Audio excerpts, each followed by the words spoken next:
Isura y'ijana yitiriwe amafarashi anyaruka, yahishuriwe Maka, igizwe n'imirongo 11. Ku izina rya Allah Nyirimpuhwe Nyirimbabazi.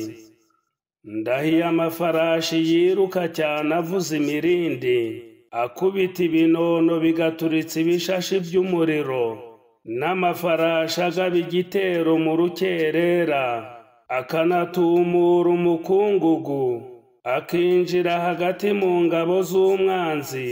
Mu by'ukuri umuntu n'indashima kuri Nyagasani we, kandi rwose ibyo yabibera umuhamya, ndetse akunda imitungo bikabije. Ese ntazi ko hari igihe abari mu mva bazazurwa, n'ibiri mu bituza by'abantu bigashyirwa ahagaragara? Mu by'ukuri uwo munsi Nyagasani wabo azaba azi neza ibyabo.